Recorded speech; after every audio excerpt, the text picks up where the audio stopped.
Hey guys, and welcome back to Lost Bits, the series where we explore the unused, altered, and unseen content in gaming.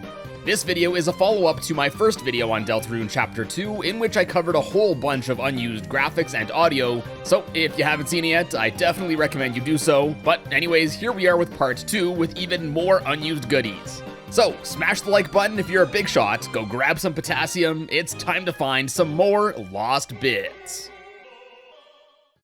Alright, so first up, despite me showing a truckload of unused graphics in the first video, a whole bunch more have since been documented. First is this unused animation of Susie pointing and laughing. Although she can be seen laughing throughout the game, she's never seen pointing like this while doing so, at least not in Chapter 2. Also for Susie, there's a whole bunch of sprites for her during a battle which have her eyes visible that never go used.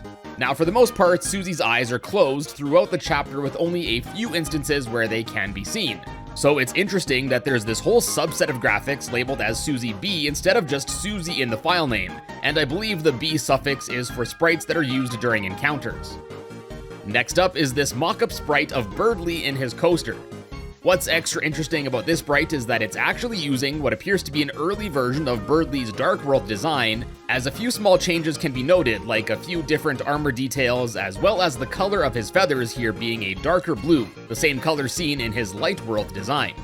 And similarly, there's also an unused mock-up sprite of Noelle, strangely enough, also in Birdly's cart. Of course, she has her own cart when seen in the game, so this was probably a placeholder until the final cart graphic was finished. Also as a placeholder, there are graphics for an early design for the teacups on the lifts seen throughout the game, with this unused one notably lacking a handle. There's a whole bunch of unused graphics for every letter and number that doesn't get used in the keyboard puzzle seen in Cyberworld. There's this placeholder graphic for the arcade machine, as I mentioned in my previous video, but this one has the Xbox branding removed, again probably due to lacking a proper license. It also just clicked for me that this was probably a jab at Xbox players, since although it is available on Windows, currently, as I'm making this video, Xbox is the only console of the big three that doesn't have Deltarune available on it. So this could be some sort of hint that an Xbox version is on the way, but I think it's more so just a joke.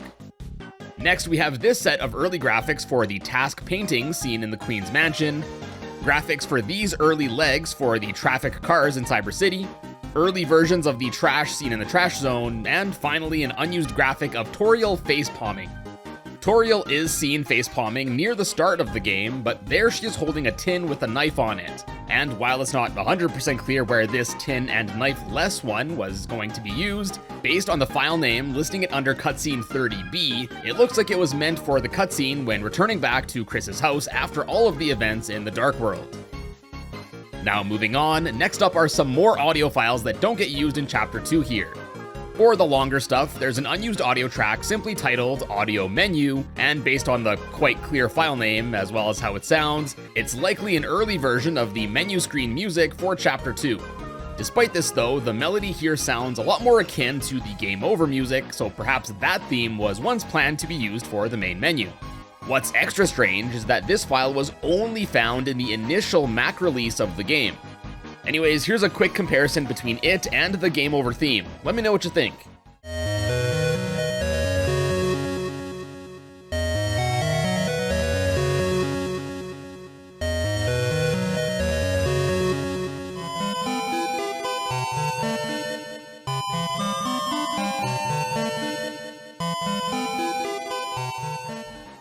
Next, Chapter 2 also has a number of sound effects that go unused.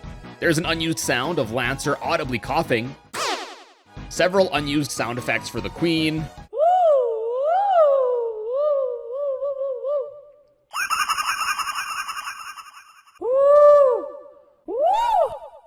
sounds for a compressed round 2 and 3 for the boxing arcade game, which don't go used since only one round is playable in the game. This is not to be confused with the more clear round 2 and 3 sounds heard in the final Queen fight. Round 2! Round 3! Then, just like the unused key graphics mentioned earlier, there are some unused sound effects for some characters meant for those same Cyberworld keyboard puzzles. C, D, K, Z, Z, Maru. Next are a few unused clips apparently related to the cyber battle track heard during the fight with Sweet Captain and Cakes.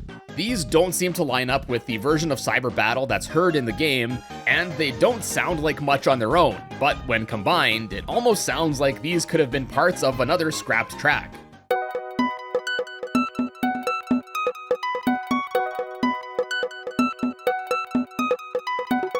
Lastly, for the audio stuff, also probably related to this same fight, are several sound effects of some drums, as well as other sounds thought to be part of some sort of scrapped rhythm-based battle in the game.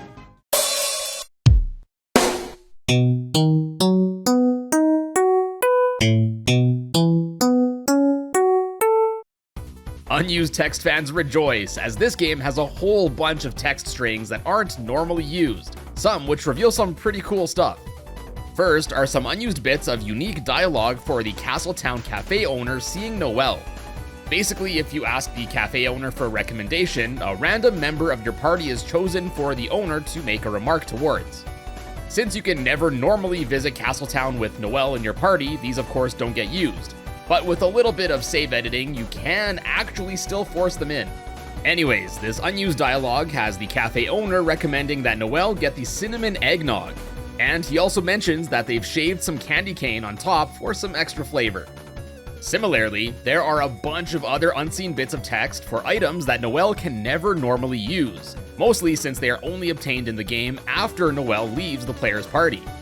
This includes items such as Ralsei tea, Susie tea, spaghetti code, butt juice, revived dust, S-poison, puppet scarf, broken sword, B-shot bowtie, chainmail, twin ribbon, spike band, deal maker, as well as the frayed bowtie.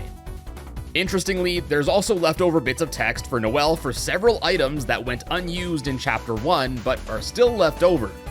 These normally unobtainable Chapter 1 items include Mouse Token, referencing Chuck E. Cheese, Everybody Weapon, Fave Sandwich, Giga Salad, which strangely enough also has unique coding for Noelle to heal her for 90 HP instead of only 4, as it does for any other character, and finally the Trefoil, which has the unused text poking fun at the fact that it is itself unused. Pretty funny.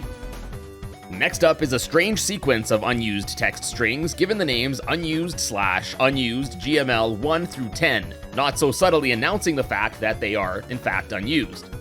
You may actually remember the text strings of the same name that I mentioned in the Lost Bits video on Chapter 1, which revealed a pretty cryptic message, and this appears to be a continuation for it. This time around, the messages continue. No one can hear me, can they? I guess not. To be honest, I'm not even sure I can hear myself. It's so quiet here.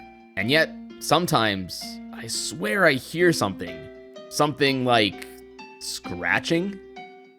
Just like last time, it's unclear what this text is referring to or who is saying it, but theories range anything from it being someone locked up in the bunker south of the city to ya boy, W.D. Gaster from Undertale. Whatever it's for, it appears like we might be getting new bits added to this monologue with each major update, so I assume we'll get more and more info as the chapters are released. I'm super excited to just see where all this could lead to. Next up are descriptions for a few Light World items that go unused since this equipment can't be examined in the Light World. These unused text descriptions are for the mechanical pencil, the wristwatch, as well as the eraser. And now, let's move on to some unused items, which by extension also each contain a whole bunch of associated unused text. In the interest of time, I'll only be showing the unused descriptions here, but if you're interested in reading up on more, like the characters' reactions to using each of these items in battles, be sure to head on over to the cutting room floor page for the game, which I'll have linked for you down in the description.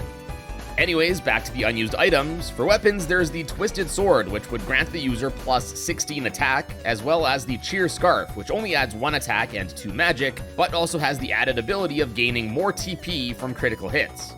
Then next for unused armor, there's the Dark Gold Band, which apparently starts at a value of 200 dark dollars, but increases by $420 each chapter. Then next is the Spike Shackle, which increases attack by 3 and defense by 1, and a Sky Mantle, which increases defense by 1, but also protects against holy and electric attacks.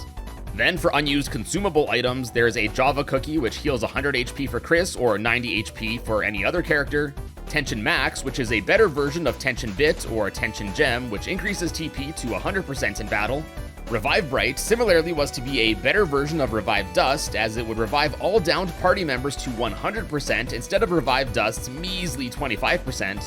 And then there's also what seems to be an early version of the Mannequin item, where it was to be a consumable instead of an armor item as it's seen in the game.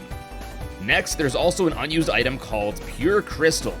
This item apparently was to be fused with the Thorn Ring, which is only obtainable on the weird route in the game to create the also unused Twisted Sword item I mentioned earlier. It's also thought to be related in some way to the Shadow Crystal item that is obtained after defeating either of the secret bosses in each chapter. Based on the description of the Pure Crystal, it seems like it was to be obtained after showing it to Sham the Cat and allowing him to purify it. It seems like a pretty cool item that could be used to make a really cool weapon, so it's kinda strange that this was seemingly scrapped. Lastly, and I think most interesting, is unused recruitment info for none other than Jevil, the secret boss from Chapter 1. He is described as an agent of chaos, and that he likes chaos and dislikes boredom, as well as he has an attack of 10, defense of 5, and an element of chaos. Recruitment was a concept only introduced in Chapter 2 here, so based on this unused entry, there's a chance that an encounter, and I guess opportunity to recruit Jevil, was at least considered for Chapter 2, at least enough to have this text for him added.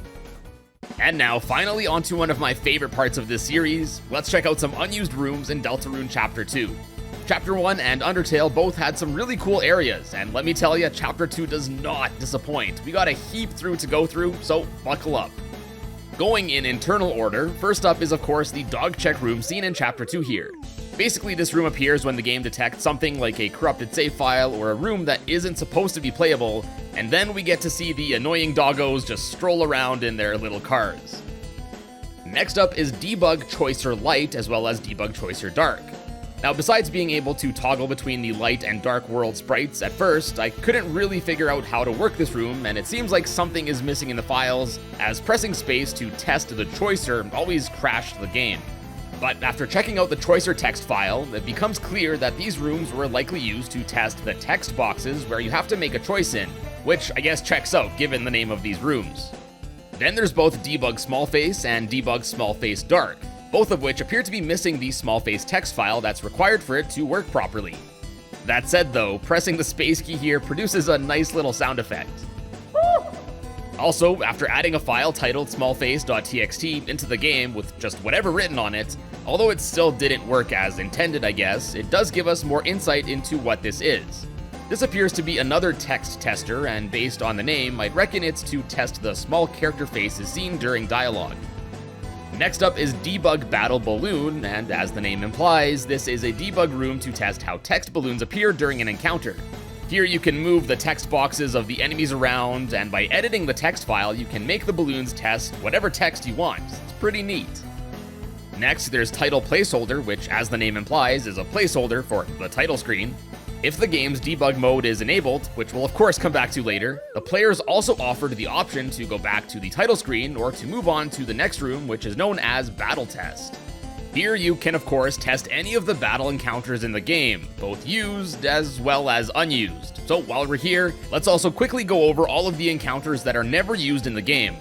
There are unused encounters with 2 wire-wires, a single mouse, an encounter with a pop-up and a task, 3 wire-wires, 2 wire-wires and a mouse, an ambulance and a pop-up with 2 swatchlings, 2 swatchlings and a mouse, a Viro-Virokun and pop-up, and then 2 test enemies which just default to using the same Rudin sprite seen when starting up this room. And lastly, hidden all the way at ID 777 is another unused enemy type listed as Bullet Tester Enemy. And here, unlike the previous room I mentioned, these guys don't have a set health or mercy bar, or even a name when attacking them. Also, strangely, just 1 hit of any kind will have you instantly winning the fight. On the flip side, if you try to spare or just defend, despite the name suggesting this would have been a room to test dodging bullets or something, they don't have any sort of attack, and the game essentially softlocks. Additionally, as you probably saw, each of them has text beside them indicating you can press a certain key to either add or subtract something, but after pressing all of these keys, nothing seemed to change at all. Overall, this is a pretty cool test room to quickly get into any encounter, and extra cool to see the ones that never got implemented. Anyways, moving along with the unused rooms, next is a room titled Cutscene Tester. When you start here, you can see several things like some conveyor belt test tracks, a horizontal and vertical force field thing, which you have to be careful around because there's an invisible warp here that for whatever reason takes you inside Chris's house but places you out of bounds, leaving you stuck. There's this sign here that has the character text glitch out, and I guess this was a test for adding the overlapping character dialogue in the text boxes. There's these blue balls with an unknown purpose listed as sword object example. There are these little duck fellas which stick to the player when touching them and stick around until you press the interact button. And finally, moving to the right here is this placeholder E object, which once you cross, triggers what this room was mostly meant for, an otherwise unused cutscene. Here, the main three meet up with Lancer, who, as it turns out, wasn't Lancer at all. As the real Lancer pulls up, the other one explodes, Lancer refuses to elaborate further, and leaves. A pretty cool little test room. It really reminds me of the one from Undertale used for testing the cutscene with Undyne. Anyways, next up is the sound tester room where you can of course test and listen to a bunch of the game's sounds. Normally I say test rooms like this are pretty sweet, but the problem with this one is that the sounds that are played don't actually match up with the ones that are selected in the menu. So it makes it basically impossible to find the sound you want, leaving this room kinda pointless.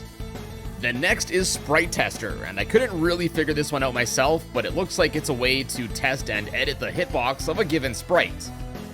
Then, speaking of sprites, next is the granddaddy of all sprite rooms listed as GIF Tester. Yes, GIF.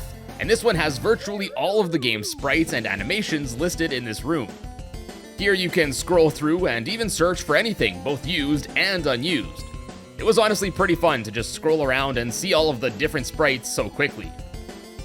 Moving on, now we have Bullet Test, and as the name suggests, this is a test area for all the different bullet obstacles in an encounter.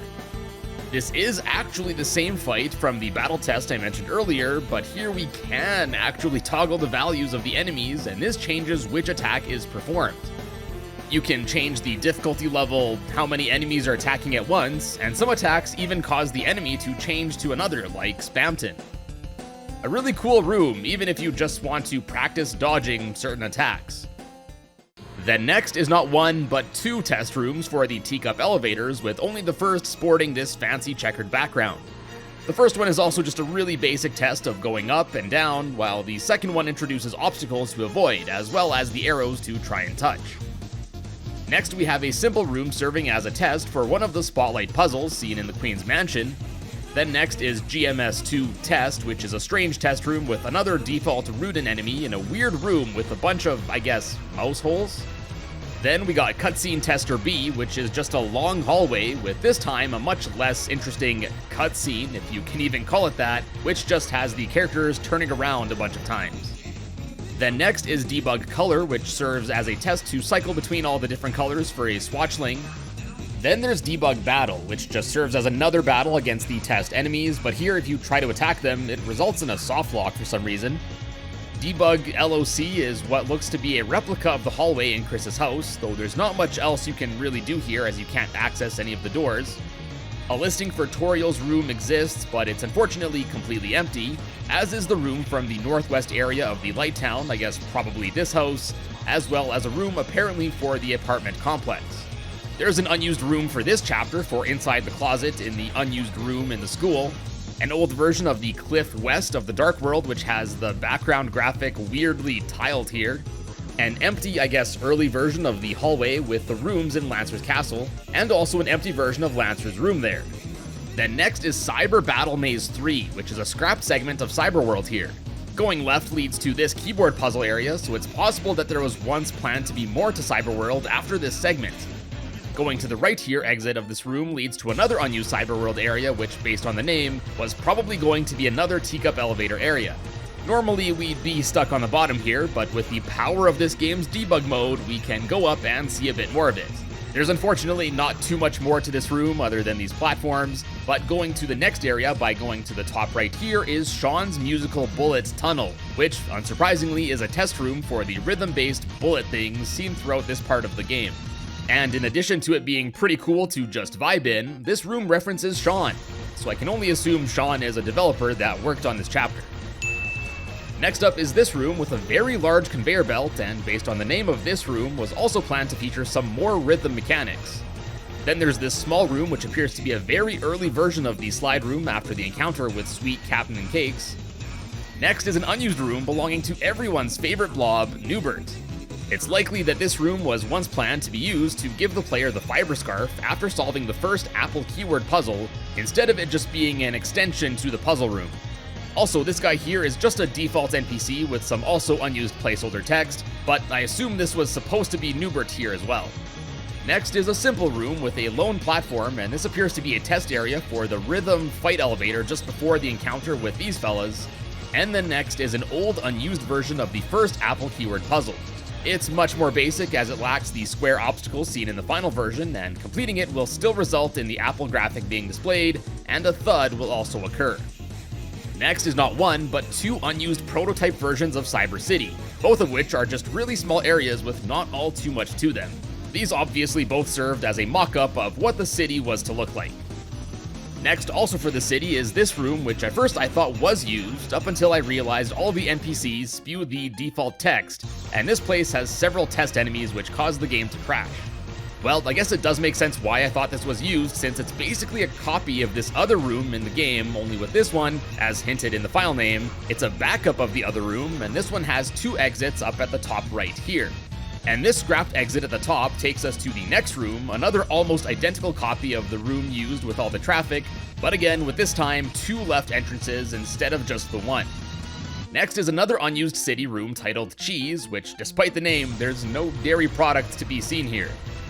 The next room, however, in addition to another default NPC, does contain this chunk of cheese, so this room might have been a test for the cheese block object, which triggers a fight with this here one mouse.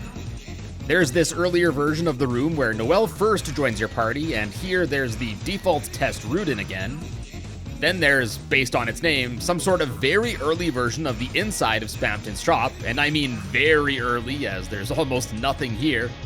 Then exiting this door takes us to the next unused room, which is an old version of the keyboard puzzle room where Noelle chats with Chris as they spell out December. Although the general idea here is the same, this unused one is much smaller and much more linear. You can also tell the developers weren't too concerned with how complete this room got, as the buttons don't even spell out December in full, but rather just Dember. Now moving on to the Queen's Mansion, first are a pair of unused teacup elevator rides, each with a different obstacle pattern to avoid. I guess maybe the developers were trying a bunch out and deciding which ones to keep and scrap, as there are a total of 4 different ones here.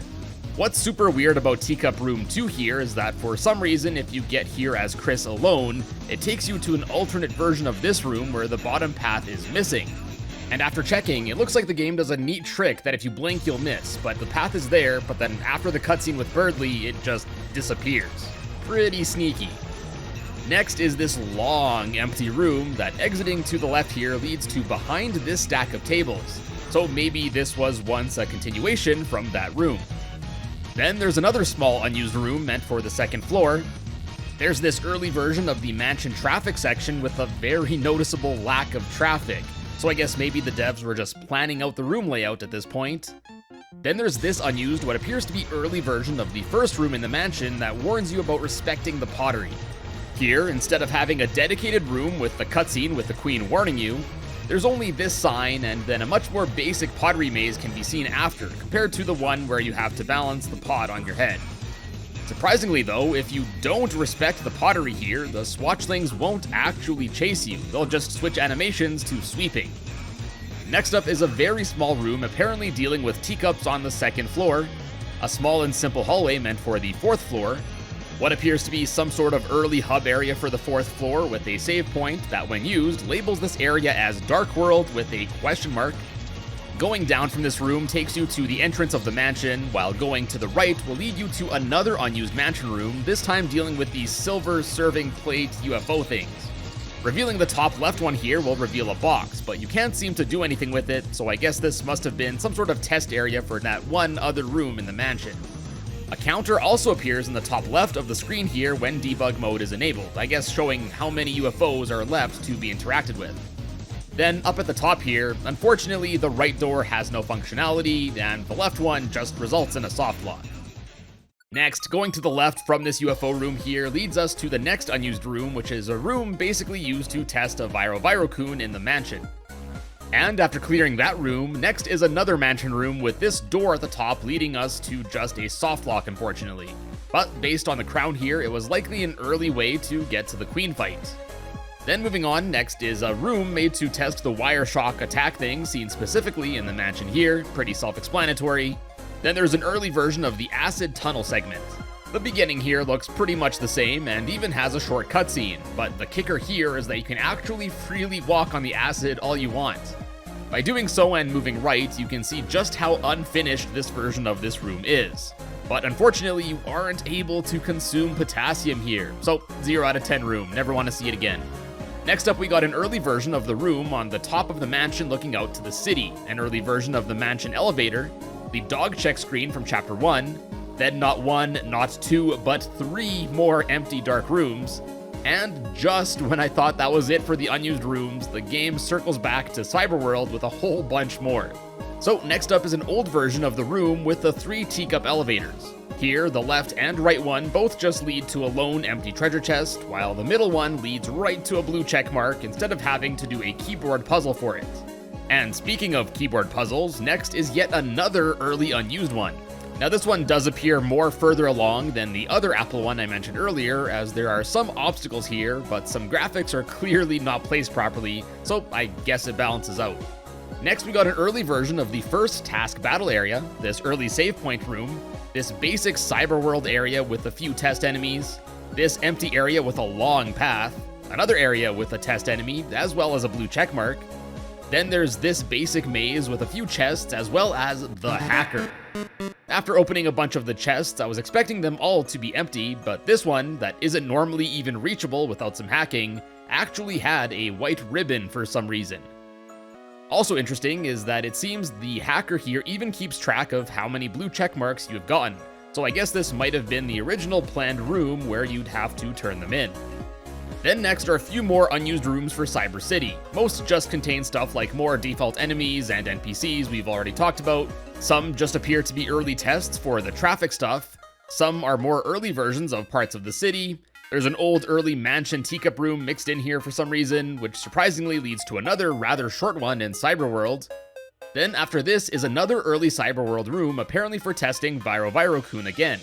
What's extra cool about this room though is that we actually see the otherwise unused graphic of the little stick fella guy I mentioned in my previous video in action here. When hit with an arrow, the stick fella grows to a pretty basic looking monster thing and then starts chasing you. I don't know, I thought this was super cool to see. Next is a really neat room as it contains an entirely scrapped cutscene in the game where Birdly would essentially challenge Chris to beating a rather simple traffic puzzle. Nothing too crazy as far as puzzles go, but based on there being a fully implemented cutscene here, I'd be willing to bet this was scrapped later on in development.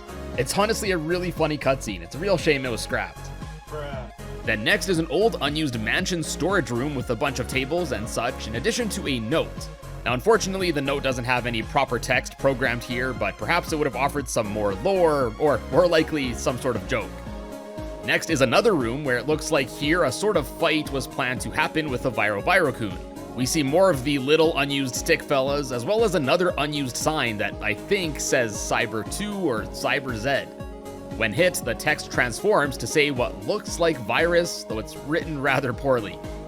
Anyways, after dodging all of these sign attacks here, the Viroviro-kun will then start to run away in its hurt pose as you have to chase it down this conveyor belt to the start where an uh-oh sign pops up at the end. Then the plan was to flip the switch to disable a force field somewhere, defeat the enemy, and carry on. It's a pretty cool little sequence, shame it was cut. Next is this early version of this room where the giant queen can be seen in the background. Then there's another early traffic segment, and next is an unused room for Clover, the three-headed mini-boss from Chapter 1, likely meant for Lancer's castle as it actually is found right after Lancer's room that's found in that castle. Although the NPCs again here just use the default Jigsaw Joe sprites, surprisingly they, as well as many of the objects in this room, actually have implemented text, suggesting that this too might have been a late scrap. In fact, except for the graphics obviously not looking quite up to snuff, this room appears to be the exact same as Clover's room seen in the card castle in Chapter 1 of Deltarune, and the text for all the characters is identical, so we can deduce that these three are a Rudin, Clover, and a Hathi.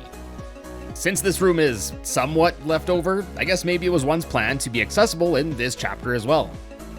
Next is yet another early version of a city room, an old, much less visually pleasing version of the one Acid Lake puzzle, and then yet another cut traffic puzzle segment, but this one's a bit special as it features one where you have to stop the cars sideways, as well as you can toggle the legs on or off here. I don't recall sideways puzzles like this ever being seen in the game, or the ability to toggle the legs sideways. So yeah, I guess this is where those were once planned to appear, or at least be tested. Then next is a test for the transformation sequence for the final battle with the Queen, but it just gets soft locked once the fight actually starts. And finally, last up is yet another sound testing debug room. Here you can offset the track in question for whatever reason.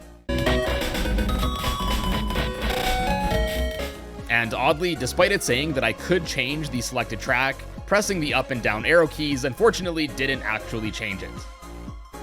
Wow, that's got to be the most unused rooms I've ever covered in a single video, and I'd be surprised if we ever get to this point again. With both quality and quantity, it was really cool to see all of these debug rooms as well as the early unused rooms to see their place in the development of this game. And last up for this video, boy, this is a long one, hey? As you've been seeing throughout this video, the game also has quite a few debugging features left in. These include being able to save anywhere, being able to reload the current room, as well as warp to the next or previous room, enabling a frame counter, seeing a hitbox where you can interact with stuff, being able to both speed up the game as well as slow it down on command, super useful for getting around quickly and dodging certain attacks respectively. Then in battles, you can heal 1 HP at a time for whatever reason, or instantly fully heal, empty or max out the TP meter at will, instantly win a fight, which was super handy in the making of this video, a super weird thing that if you press the 2 key on the number pad, a text box will pop up that just says pause, and more. There's also some specific stuff only seen in a few areas in the game, like being able to toggle the difficulty of Spam to Neo with the scroll wheel, seeing some more debug text like car done did hit 0 times, seeing this 30 value when being hit by a car, or even this really funny text string in the bullet test room. Damn, well, guess I'm screwed. Another really cool debug feature is seen in the rules card encounter where you can swap and switch around the different parts of the thrash machine. It's pretty cool to just mess around with the different combos here. And lastly, one thing that hasn't been seen in Chapter 1 or Undertale is an extra debug feature that's enabled by clicking down on the mouse wheel. By doing so, more debug info appears and the cursor changes to what looks like a magic wand of some sort. With this, you can click around on objects, characters, and more, and move them around basically wherever you want. It was fun to just mess around with stuff, but it's also super useful to move Chris around quickly and to areas you normally can't get to, which of course was super helpful with the unused rooms. You can also move certain obstacles like this big-ass toilet that normally blocks your path to bypass them again, or you can simply just delete them out of existence. Sorry, Susie. See ya. I saw some people ask what was behind the one annoying dog segment where he rams you with his car. So by just deleting the dog spawner or the annoying dog itself, we can just see some major disappointment in seeing that there isn't too much crazy back here. And unfortunately, there isn't any sort of sprite for the man behind this tree if we delete it in the secret room. Overall though, this and all of the other super cool debugging features were really good tools to use with this chapter. I really do hope we see all of this return in future chapters down the line. Oh boy, and that'll wrap it up for Deltarune, at least until the next chapter or future updates. I honestly don't remember the last time I made a Lost Bits video this long, and this very well may end up being the longest Lost Bit video I've ever made. I'm super glad I made the decision to split this chapter into 2 parts. Otherwise, this would have been like a 50-minute venture. Anyways, if you enjoyed this video, do be sure to check out some more of my Lost Bits stuff. And as always, thank you all so much for tuning in today, especially if you made it this far, and I will see you in a bit.